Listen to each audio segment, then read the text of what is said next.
পাবনা জেলার ঈশ্বরদের দাসুরিয়া মোড়ে আমি মোহনা টিভির জেলা প্রতিনিধি হুজ্জাতুল্লাহ হীরা এবং মাই টিভির উপজেলা প্রতিনিধি আলিফ হাসান পেশাগত দায়িত্ব পালনকালে আওয়ামী লীগের সন্ত্রাসীরা আমাদের উপরে নির্মমভাবে আমাদের আঘাত করে এবং আমাদের হত্যার উদ্দেশ্যে আক্রমণ করে। আমরা নিউজের ফুটেজ সংগ্রহ করতেছিলাম, এর মধ্যে পাল্টা ধাওয়া হচ্ছিল, ইট পাটকেল নিক্ষেপ হচ্ছিল। তো আমাদের বিশেষ করে যখন ছাত্র জনতা মিছিল বের করে নিয়ে আসে, আগে আওয়ামী লীগের লোকজন মোড়ের উপরে দেখলাম যে গ্যাদারিং করতেছে, তখন আমরা একটা সেফ জোন থেকে ফুটেজ সংগ্রহ করার জন্য আলিপের ওই দোকানের উপরে দোতলাতে আমরা সেফ জোন মনে করলাম এবং ওখান থেকে ফুটেজ নিয়েছিলাম। দাসুরিয়াতে তাদের হাতে কি অস্ত্রশস্ত্র ছিল? হ্যাঁ, পর্যাপ্ত অস্ত্রশস্ত্র, আগ্নেয়াস্ত্র এবং দেশীয় অস্ত্র ছিল। তো ছাত্র জনতা যখন ওদেরকে ধাওয়া দিয়ে ওরা তখন পিছু হতে চলে যায়। আমরা ফুটেজ নিয়েছিলাম। পরে একটু পরে ছাত্র জনতা যখন নওদাপাড়া রোডে ঢুকে পড়ে, ওরা আবার একটু আটকেল অস্ত্রশস্ত্র নিয়ে আসে। তো ওই সময়টাই আমরা হয়তো বের হয়ে আসতে পারতাম, কিন্তু ভাবলাম যে এই সময় আমাদের বের হওয়া ঠিক হবে না। আচ্ছা, ঠিক। তো আমরা তো সাংবাদিক, কোনো দলের ব্যানারে নেই, এই জন্য আমরা ভাবছিলাম যে আমাদের উপরে আক্রমণ করবে। আপনি কোন টিভিতে আছেন?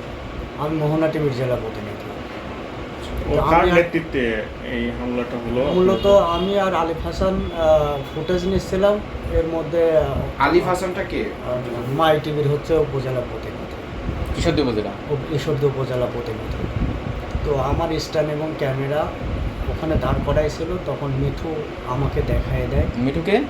মিঠু মোল্লাডুলিয়া আওয়ামী লীগের সাধারণ সম্পাদক, সেক্রেটারি। উনি দেখায় দেয় আমাদেরকে। ওনার হুকুমেই তুষার এবং স্বপন প্রথমে চাইনিজ কোড়াল ওর হাতে ছিল, আর তুষারের কাছে আগ্নেয়াস্ত্র ছিল। ওরা দুজনে উপরে উঠে আসে। তো তুষারের এক হাতে আগ্নেয়াস্ত্র ছিল আর এক হাতে কাঠের বাঠাম ছিল। তো ও এসে বাঠাম দিয়ে প্রথমে আমাকে বাড়ি দেওয়ার পরে ও শ্যুট করতে চায়। তখন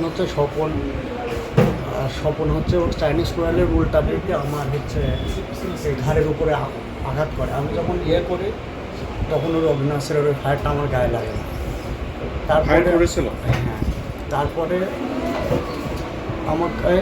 তারপরে যখন করে তখন আলিফ হাসানকে আমাদের প্রচুর মারপিট করতেছে। তখন আর আমার অবস্থা এরকম ছিল না যে কে কী করতেছে।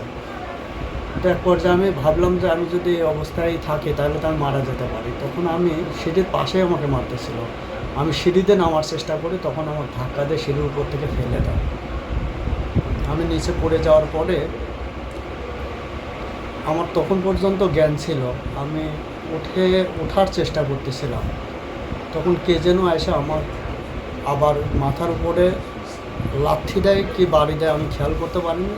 মাথা পিছন থেকে আমাকে করে, তখন আমি মাটির সাথে মিশে যাই। তারপর আমার আর কিছু মনে নেই। ঠিক আছে, ধন্যবাদ।